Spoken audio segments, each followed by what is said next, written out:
అలా అలేఖ్య ఆదిత్యకు ఏమైపోయిందో అని హడలిపోతుంది. ఏడుపు తన్నుకొచ్చేస్తుంది. వస్తున్న ఏడుపుని బయటపడనివ్వకుండా ఏమైందమ్మా అని కంగారుగా అనగానే ఆదిత్య తలపై కొబ్బరకు పడిందమ్మా అని సమాధానమిస్తుంది రోహిణి.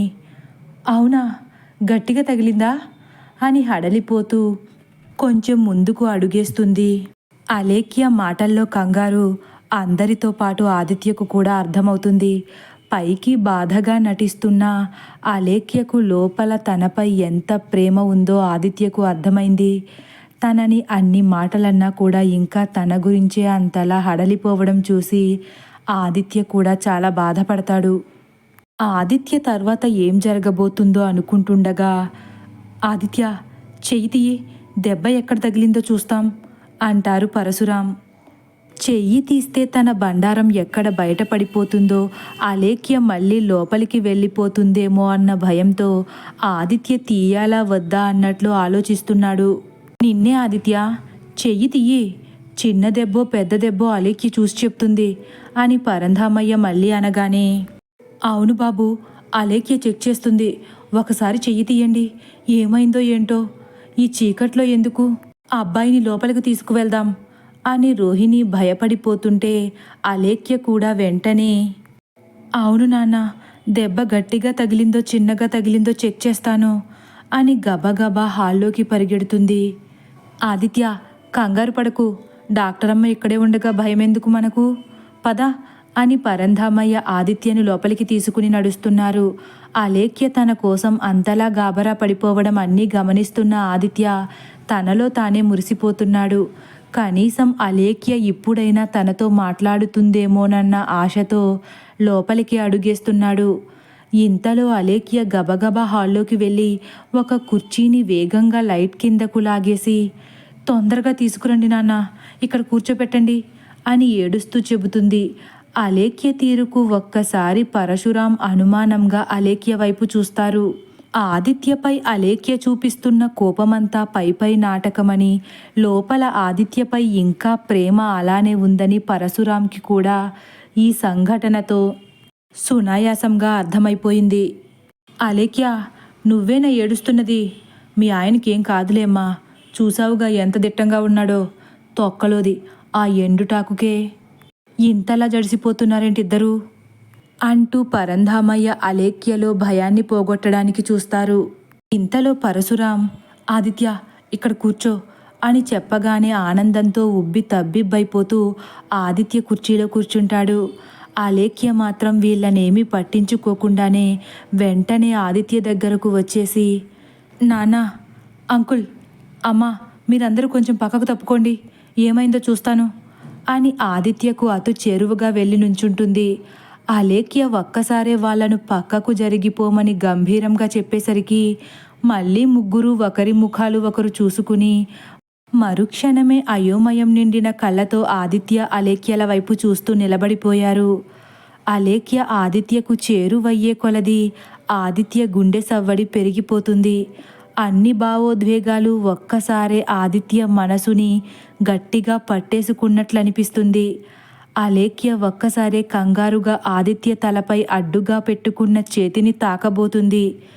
ఎందుకో వెంటనే 1 ఇంచు దూరంలో తన చేతిని ఆపేసి, ఒకసారి మీ చెయ్యి పక్కకు తీయండి, దెబ్బ ఎలా తగిలిందో చూస్తాను అని ఆందోళనగా అడుగుతుంది.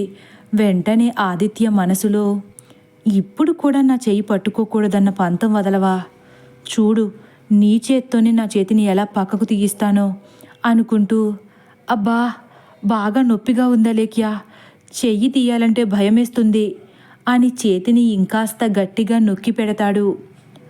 భయమెందుకు, ఏం జరిగిందో తెలియాలంటే చూడాలి కదా అని అంటూ ఆదిత్య తలని తన మృదువైన చేతులతో పట్టుకుంది. అలేఖ్య వేళ్ల స్పర్శతోనే ఆదిత్య గుండె తేలికైపోయింది. అలేఖ్య ఆదిత్యను ఏమాత్రం పట్టించుకోకుండా తన ధ్యాసంతా ఆ దెబ్బ ఎక్కడ తగిలిందో ఎలా తగిలిందోనని కనుబొమ్మలు దగ్గర చేసి తలని పరీక్షిస్తూనే ఉంది. కానీ ఆదిత్య చూపు మాత్రం ఆమె కళ్ళ మీదే నిలిచిపోయింది. ఇప్పుడు ఈ క్షణం ఇలానే ఆగిపోతే బాగుండనిపిస్తుంది ఆదిత్యకు. తనకు అతి చేరువలో అలేఖ్య ఉందని సంతోషపడిపోతున్న ఆదిత్య సంతోషం ఎక్కువసేపు నిలవకుండానే, ఏమైంది అలేఖ్య, బాగానే ఉందా అంటారు పరశురాం కంగారుగా. అలేఖ్య ఒక్కసారి నిట్టూర్చుకుని ఆదిత్య తలను వదిలేసి కాస్త దూరంగా జరిగి, నాన్నా, ఏం కాలేదు, చిన్న గాయమే అయ్యుంటుంది, వాపు కూడా రాలేదు, భయపడక్కర్లేదు అని తేలికగా చెప్పేసరికి అందరి మనసులు కుదుటపడతాయి. వెంటనే పరంధామయ్య ఆదిత్య భుజంపై కొంటెగా చరిచి, ఈ చిన్న గాయానికి అంత హడావిడి చేశావేంటయ్యా, మీ నాన్నకు ఏం సమాధానం చెప్పాలో అని ఎంత హడలిపోయామో తెలుసా అంటారు. ఆదిత్య మాత్రం వచ్చి రాని నవ్వుతో పరంధామయ్య వైపు చూస్తాడు. వెంటనే పరశురాం కూడా, అవునరా, నాకు కూడా అదే భయం వేసింది, అసలే హరిశ్చంద్ర ప్రసాద్ వారసుడు అంటారు. అప్పుడు కంగారు వీడి స్పృహలోకి వస్తుంది అలేఖ్య.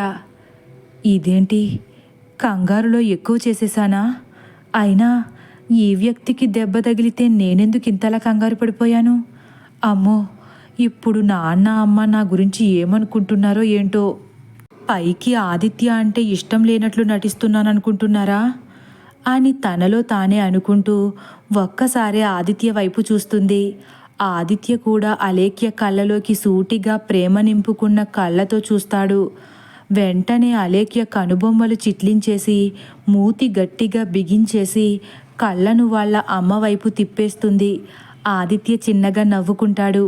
ఆ నవ్వును చూసిన పరంధామయ్య, ఆదిత్య, ఇప్పటి వరకు నొప్పని మెలికలు తిరిగేశావు, మీ ఆవిడ చేయి తగలగానే నొప్పి పోయిందా ఏంటి అని అనుమానంగా చూస్తూ అడిగేసరికి ఆదిత్య వెంటనే, అమ్మో, అలేఖ్య గొడవలో పడి నటించడం మర్చిపోయినట్లున్నాను, ఇదంతా నాటకమని అంకుల్కి తెలిసిపోయిందా ఏంటి అనుకుని భయపడుతూ వెంటనే తన చేతిని మళ్ళీ తలపై పెట్టేసుకుంటాడు. నొప్పిని కళ్ళలోనూ ముఖంలోనూ చూపించేస్తాడు. పరశురాం రోహిణీలకు కూడా ఆదిత్య తీరు కొంత వింతగానే అనిపిస్తుంది. అలేఖ్య మాత్రం అక్కడ ఉన్న ఎవరి కళ్ళలోకి ధైర్యంగా చూసే ధైర్యం లేక వెంటనే అక్కడి నుండి తప్పించుకోవాలని లోపలికి వెళ్ళిపోతుంది. అలేఖ్య, ఏం కాలేదు కదా, ఏం చెప్పకుండా అలా వెళ్ళిపోతున్నావేంటి అంటుంది రోహిణి. ఆదిత్య కూడా లోపలికి చూస్తున్నాడు. అమ్మా, పెద్దగా దెబ్బ తగల్లేదు, ఆ మాత్రం దెబ్బకి మందులు వేసుకోవాల్సిన అవసరం కూడా లేదు, ఇక బయలుదేరమని చెప్పు అని కరుకుగా చెప్పేస్తూ లోపలికి వెళ్ళిపోతుంది. వెళ్ళిపోవాలా అన్నట్లు మళ్ళీ చూస్తున్నాడు ఆదిత్య. ఆదిత్య, ఇక ఇప్పుడైనా వస్తావా, రానంటే ఇప్పుడే చెప్పేయి, నేను వెళ్ళిపోతాను, అంతేకాని నువ్వు తినకుండా నన్ను తిననివ్వకుండా చేయకు అని పరంధామయ్య నీరసంగా మాట్లాడేసరికి, అయితే వెళ్దామా అంకుల్ అని మళ్ళీ తలాడిస్తూ అడుగుతాడు. వెంటనే పరంధామయ్య రెండు చేతులు కలిపి తన తలపై పెట్టుకుని, వెళ్దాం పదవయ్యా, కావాలంటే రేపు ఉదయాన్నే వచ్చేసి ఇక్కడే ఉండిపో, నాకెందుకు వచ్చిన తిప్పలు అంటారు.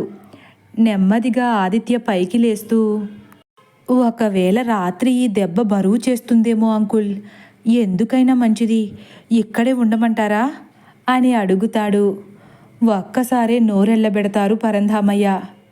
ఆదిత్య, నా దగ్గర కాదు నీ నాటకాలు, అక్కడ దెబ్బే తగల్లేదు మొర్రో అంటుంటే బరువు ఎలా చేస్తుంది, ఇటువంటివన్నీ చాలా చేసి వచ్చాంలే, అంతే కదరా ప్రసాదు అని పరశురాం వైపు కొంటెగా చూస్తూ చిలిపిగా అడుగుతారు.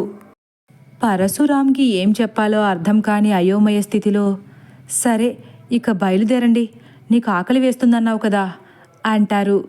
ఇక తప్పదన్నట్లు ఆదిత్య ముభావంగా పైకి లేచి మళ్ళీ పరశురాం రోహిణీలకు వెళ్ళొస్తానని చెబుతూ లోపలికి ఒక కన్ను వేస్తూ ముందుకు నడుస్తున్నాడు. వెంటనే పరంధామయ్య ఆదిత్య చేయిని గట్టిగా పట్టుకుని, చూసింది చాలు పదవయ్యా అని వేగంగా బయటకు లాక్కెళ్ళిపోతారు. ఆదిత్య పాట్లు, పరంధామయ్య తిప్పలు చూసి రోహిణి పరశురాంలకు నవ్వొచ్చేస్తుంది. కానీ అల్లుడి ముందు బయటపడలేకపోతున్నారంతే. అలా పరంధామయ్య ఆదిత్యను తీసుకుని ఇంటికి వెళ్ళిపోతారు. ఆదిత్య మనిషి అక్కడున్న మనసంతా అలేఖ్య దగ్గరే ఉంది. అలేఖ్య అందమైన కళ్ళు, పదునైన ముక్కు, ఎర్రని పెదాలు, చిన్ని గడ్డం, అలేఖ్య చందమామ రూపుని మరచిపోనివ్వకుండా ఆదిత్య మనసుని తొలిచేస్తున్నాయి. అలా ఆదిత్య భోజనాలన్నీ పూర్తి చేసుకుని అలేఖ్య తనను మొదటిసారి ఎక్కడైతే కలిసిందో ఆ గదిలోకి వెళ్ళి పడుకుంటాడు. అలేఖ్య గురించే ఊహించుకుంటూ సమయాన్ని వెళ్లదీస్తున్నాడు. ఇక్కడ అలేఖ్య పరిస్థితి కూడా దానికి భిన్నంగా ఏం లేదు. ఉదయం ఆదిత్య ఐ లవ్ యూ చెప్పిన విషయం దగ్గర నుంచి, ఆదిత్య ఇక్కడ ప్రవర్తించిన తీరుని కళ్ళారా చూసిన దగ్గర నుంచి, ఆదిత్య తలకు దెబ్బ తగలడం వరకు అన్నీ తలుచుకుంటూ ఉంది. ఇంతలో అప్పుడే సరిగ్గా ఫోన్ వస్తుంది పరంధామయ్యకు. పరం, మా వాడు మిమ్మల్ని ఏమి ఇబ్బంది పెట్టట్లేదు కదా అని అడుగుతారు హరిశ్చంద్ర ప్రసాద్. శకుంతల కూడా హరిశ్చంద్ర ప్రసాద్ గారి పక్కనే ఉంది. ఇబ్బందా? ఏం చెప్పమంటావు లేరా అని సాగదీస్తారు పరంధామయ్య. దుర్గ కూడా పరంధామయ్య పక్కనే పడుకుని ఉంది. అంతకు ముందే దుర్గకు ఆదిత్య చిలిపి వేషాలన్నీ చెబుతారు పరంధామయ్య. అందుకే దుర్గకు కూడా నవ్వొస్తుంది. వెంటనే హరిశ్చంద్ర ప్రసాద్, అదేంట్రా అలా అంటున్నావు? ఒక్కరోజుకే నువ్వు ఇలా అంటే మీ ఆదిత్య బంగారం అంటావు కదా, వాడితో మేము ఎలా పడుతున్నామో ఇప్పటికైనా అర్థమైందా అని అడిగేసరికి, అర్థమైందిరా నాయనా, నీ కొడుకు తెలివితేటలు మామూలుగా లేవు. కొంపలు ముంచే తెలివితేటలన్నీ ఆదిత్య దగ్గరే ఉన్నాయని నాకు ఈరోజే తెలిసింది అంటారు పరంధామయ్య. టైర్ పంచర్ చేసినందుకే అని నవ్వుతూ అంటారు హరిశ్చంద్ర ప్రసాద్. పరశురాం చెప్పాడా అంటారు పరంధామయ్య. ఇప్పుడే కాల్ చేశాను. నువ్వు మా వాడితో పడ్డ తిప్పలన్నీ చెప్పాడు. నవ్వి నవ్వి వాడి పొట్ట పగిలిపోయేలా ఉంది. ఉంటుంది. నా దగ్గర ఏమీ తెలియనట్లు నటిస్తూ అల్లుడి గారి పరువు కాపాడేసుకుని వియ్యంకుడితో ముచ్చట్లేశాడన్నమాట అంటారు పరంధామయ్య. అదేం లేదులేరా, నేనే అక్కడ ఏం జరిగిందని 4 సార్లు అడిగితే అన్నీ చెప్పుకొచ్చాడు. మన ఆదిత్య మామూలోడు కాదురా బాబోయ్. ఒక్క క్షణం తల పట్టుకుని నటించేసరికి మాకు గుండెలు జారినంత పని అయ్యింది. నటించడమేంట్రా? ఆదిత్య తలపై కొబ్బరాకు నిజంగానే పడిందంట కదా. ఆ చీకట్లో కనపడక నేను అలాగే అనుకున్నాను. కానీ ఎప్పుడైతే మీ కోడలు వచ్చి ఆదిత్య తలపై చెయ్యి వేసిందో అప్పుడే వెంటనే మీ వాడు నొప్పంతా పారా హుషారంటూ పారిపోయింది.